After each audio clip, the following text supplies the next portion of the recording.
খেলা হবে মানে দাঁড়াতে পারবে না এখন। আমাদের শওকত মোল্লার বিরুদ্ধে কোনো প্রার্থী দেওয়ার ক্ষমতা নেই ওদের। অশিক্ষিত মেয়ে ছেলে, ওই জন্যই অশিক্ষিত মেয়েগুলো কথাবার্তাগুলো এরকম হয়।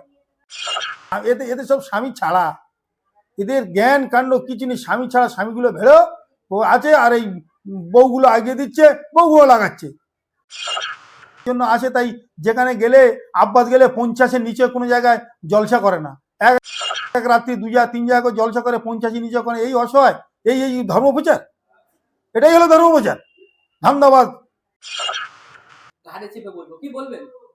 হিম্মত থাকে আসুক, আমাদের ব্লকে এসে দেখুক, ওই হিম্মত থাকে এসে দেখুক কিরম বাপের বেটা এসে আমাদের এখানে দাঁত ফুটিয়ে দেখুক, দাঁতটা ভেঙে দেবো। কয়েকদিন আগে ভাঙড়ের বিধায়ক নওশাদ সিদ্দিকী ঘুরাই শরীফে একটা মিটিং করলো, সেখান থেকে বললেন যে টিএমসির লোক নেই, শওকত মোল্লার লোক নেই। কি বলবেন? টিএমসির লোক আছে কি না আছে এখানে এসে দেখুক, হিম্মত থাকে এখানে আসার ক্ষমতা নেই। লোক আছে কি না আছে, ওর ভাইকে দাঁড়া করাবে বলছে, দাদাকে দাঁড়া করাবে, এসে দাঁড়িয়ে দেখুক, তারপর হবে কাজ শুরু হবে সেই সময় থেকে। লোক নেই, পাগলামি হচ্ছে। ওর কটা লোক আছে, ওর মাঠ ভরে না, ওর মাঠ ভরে না। আমাদের মাঠেতে লোক জায়গা দেওয়া যায় না, বলছি লোক নেই। খেলা হবে মানে দাঁড়াতে পারবে না এখানে। এগুলো দাঁড়ায় মিথ্যে কথা, ভাঁওতা, সব ভাঁওতাবাজি, চিটিংবাজ যত সব এক জায়গায় খাড়িয়ে হচ্ছে, এখানে দাঁড়াতে পারবে না। এখানে যে আমাদের শওকত মোল্লার বিরুদ্ধে কোনো প্রার্থী দেওয়ার ক্ষমতা নেই ওদের। আব্বাস সিদ্দিকী এখানে আসতে পারবে না, দাঁড়ানোর দূরের কথা, এখানে আসতেই পারবে না, ওখানে এখানেই দাঁড়াতেই পারবে না।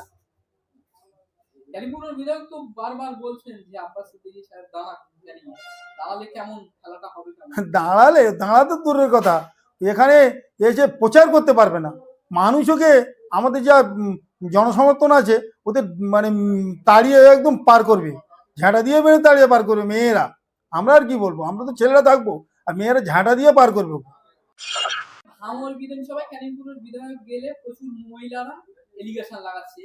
আরে এই মহিলাগুলো কথা বলি, এদের কি স্বামী নেই? এদের স্বামী তো আছে, এরা সব কি ভেড়ো না, সব ভেড়মো করে, বউগুলো আগিয়ে দিয়ে, আর স্বামীগুলো ভেড়মো করে, ধান্দাবাজ, চিটিংবাজ যত সব। ওদের জ্ঞান নেই, ওদের লেখাপড়া জানে না তো, অশিক্ষিত মেয়ে ছেলে, ওই জন্যই অশিক্ষিত মেয়েগুলো কথাবার্তাগুলো এরকম হয়।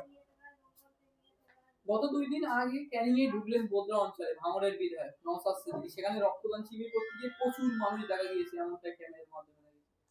প্রচুর মানুষ 1000 মানুষ হলে অনেক প্রচুর দেখায় ওদের, আর ওদের সব জায়গা থেকে লোক তুলে নিয়ে আসে। আমাদের যেরকম একটা অঞ্চলে থেকে, এটা অঞ্চলের লোক থেকে অন্য অঞ্চলে কেউ যায় না, অন্য অঞ্চলে এই অঞ্চলে মিটিং হলে সেই অঞ্চলের লোকগুলোই থাকে। আর ওদের তো সর্ব ভাঁড় থেকে সর্ব জায়গা থেকে লোক এনে ওই লোক হয়, ও ছাড়া আর ওদের লোক নেই। ওই রক্তদান শিবিরে একটা মহিলা ক্যানিংপুরের বিধায়ককে জাহান্নামের কুকুর বলে, ও জানে, ও নাবালক মেয়ে ছেলে, ও কি জাহান্নামের কুকুর কাকে বলে ও জানে? জাহান্নামটা কাদের বলে, কাকে জাহান্নামের কুকুর বলা যায় ও জানে? কাকে জাহান্নামের কুকুর বলা যায় না।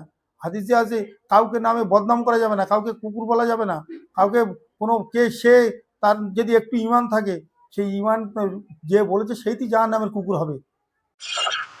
ওই মহিলাকে ওর স্বামী, এদের সব স্বামী ছাড়া, এদের জ্ঞান কাণ্ড কিছু নেই। স্বামী ছাড়া, স্বামীগুলো ভেড়ো ও আছে, আর এই বউগুলো আগিয়ে দিচ্ছে, বউগুলো লাগাচ্ছে, এরকম কাজ কারবার এদের। মানুষের মধ্যে পড়ে।